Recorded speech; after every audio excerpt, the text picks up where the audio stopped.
Hey guys, Barcode Pairs coming at you again with another deck profile. This deck profile is Dark Worlds, as you can see. It's a little bit different from my last deck profile because I based it more around what I think would work, and that should really be in the side. Actually, no, never mind, we'll just keep it there. But this is Dark Worlds, but it's obviously different. It's my version of a turbo.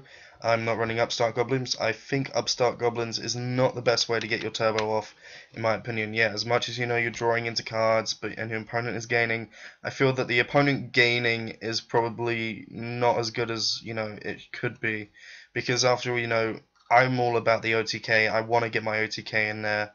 This is a very consistent OTK. Obviously, Dark Worlds run off themselves.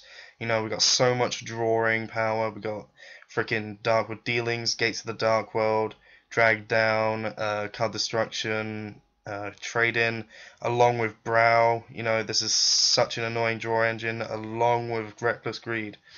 So we have probably, it's one of the best draw engines in the whole game at this moment in time, and it's one of the best search engines. That's why I think Dark Worlds are amazing. That's why I keep mentioning them. That's why I keep using them, so on and so forth. So I'm going to get on with the deck profile very, very quickly because everyone knows what Dark Worlds go by. So we got free Grapha, free Snow, and free Brow. It's the staple Dark World build, along with two Beige. That's very staple in the deck as well. Some people prefer to run one, but as people say, it is infinite Grapha, and I've always used just Beige instead of gold or silver, because at least with Beige, you just normal summon it, can bring it back to your hand, especially with the Grapha. Then we've got the two Raven. Two Ravens are so explosive in this deck. It is really stupid how explosive these become. You can loop it with Leviair, stuff like that, and I feel that the loop with Leviair is so broken with this card. I'll get into that later though, and how it sets up the OTKs. We've also got Tour Guide from the Underworld. You want to get your Leviair out, stuff like that. Then we have free Darkwood Dealings, free Gates of the Dark World, and free Drag Down into Grave with a card destruction. This is the staple discard engine for any Dark World deck. If no one run this in like Dark Worlds, I would question them for a Dark World player.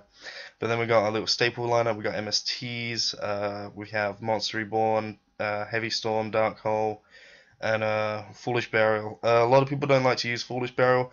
I can kind of see why, but for me, it just sets up my OTK a lot faster, and I'm really not bothered about not using Grapha's effect, because the fact that Grapha becomes such a beastie boss monster, especially with Gates, 3k beat stick, it's hard to get past, and he's immortal.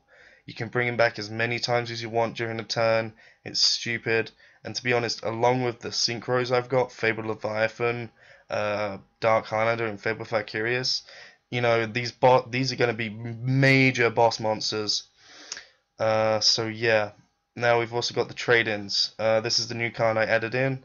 Only because of the fact it just discards Grapha and adds two cards to my hand. I get to draw two. It's Pot of Greed, and to be honest, it is Pot of Greed. I don't care if I lose Grapha. I can just bring it back from whatever I draw. And the fact that this deck runs off itself just makes it so much faster. Then we got free Reckless Greed. It's central to run free. I was running it at 2, but that was only because I was running the deck more conservative, and I was more prepared for the mirror match. But this battle's mirror match is just as good as my last one did. And then I got my nice little staple lineup. I have Dimensional Prisms, Compulsory Evacuation Devices, and Solemn Warnings. Now, this is my general trap staple lineup, just 2D Prisms, 2 Compulse, and a Solemn. So it works. I'm going to get into the side deck, because this is a side deck that I've been building for a while. It's not complete, not by far. It's just random mission mash of what I think I'll go up against. You may question a lot of things that are in here, but don't worry, I have put reason behind it.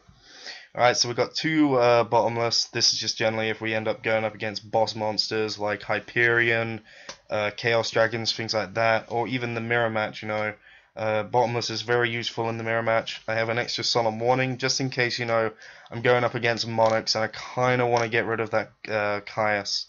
Or even if they're using, Frog Monarchs, stuff like that. I want to get rid of the Frog, Swap Frog, because obviously, Swap Frog, there's no point Veiling it, there's no point compulsing it. If you negate it, at least, they're not getting that drop off. And, even if they use Salvage, you saved yourself from one of them. Then we got two free Chaos Hunter, my mistake. This is a build for the Mirror Match and Chaos Dragons, and agents, stuff like that. Because when I went up against Chaos Dragons, special this, the deck is dead.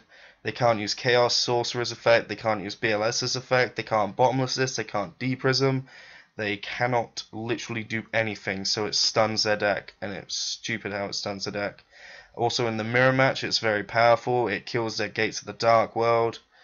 Same with Hyperion, as soon as they special this, they cannot special Hyperion. So this beats, you know, obviously the beastie boss monsters that are out at the moment, so it works. I now have two Trance Archfiends. I've never actually had a situation where I needed to use these or needed to side because I like Raven a lot, but I reckon there will be an instance I will need to use this only because of the banishing, and when it's destroyed you target one of your banished dark monsters and add that target to your hand, so it works pretty well. Then we got the Fabled Catsif. This just means if I want to add a bit more control, usually I side this in along with Chaos Hunter because it makes Chaos Hunter a tiny bit more broke, considering the fact that when my opponent would special, I just got Catsif, pop that special monster, and then special this. So it works even better, even if your opponent goes for Dark Arm Dragon or anything like that. Then we got the 2D Fissures. This is one that a lot of people get confused about, that I tell that I'm using this. D-Fissure is only because I'm going to get all my plays out as soon as I can, then I'll slap this down. And hopefully in the mirror match, it will lock down my opponent. My opponent won't be able to do much. If he has Heavy Storm, he has Heavy Storm. But I'll still have had all my plays out, so he's still got to get past all of that. And even then, you know, as much as if I've stunned myself, I did put a Return from the Different Dimension in. I do side a Different Dimension a lot, only if I feel that the opponent can run macro like pretty well. A lot of cases I go up against Dino Rabbit a lot, I've noticed. So yeah, this kind of, you know, helps out.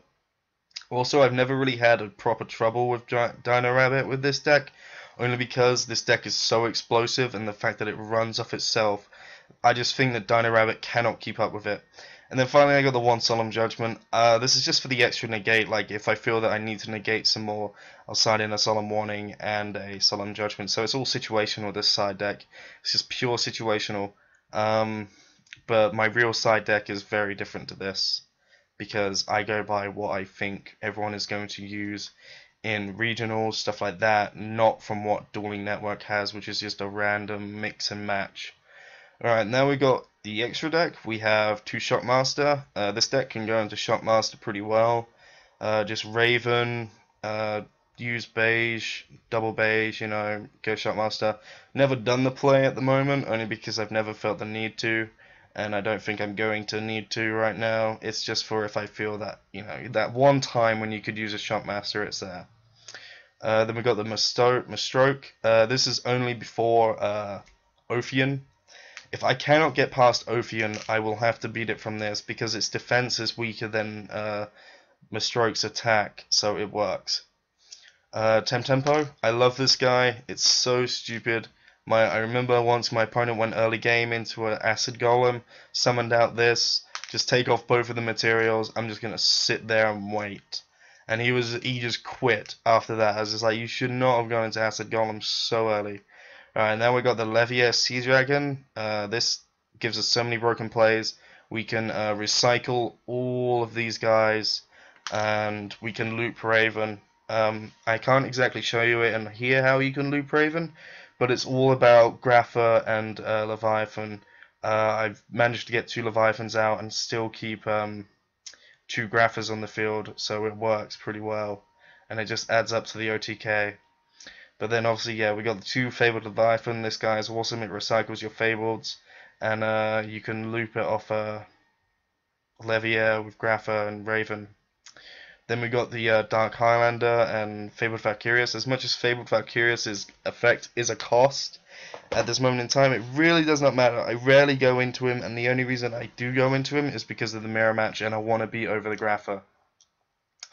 Then we have Utopia and Utopia Ray. I've never gone into them. I don't think I'll need to, but they're just there for pure situational needs.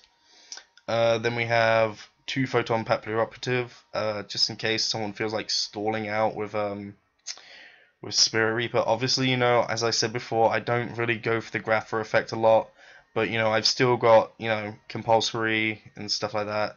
But this just comes in handy in all cases. And then finally, we have the Zen mains. You gotta run Zen mains in Dark Worlds. It's just in case you've got fuck all and you're drawn to tour guide. You gotta stall out until you get stuff. But anyway, guys, that is the deck profile. It's a deck profile I've been using very recently on Dueling Network, and it's starting to work out pretty well for me. Sometimes you do draw dead, but that happens in Dark Worlds. Sometimes you draw pure Dark World, but no discards, and sometimes you draw discards with no Dark Worlds. It happens, guys, but we come back the next game. So I hope you guys enjoyed the video. I'm Barcode, and I'm signing off. Goodbye.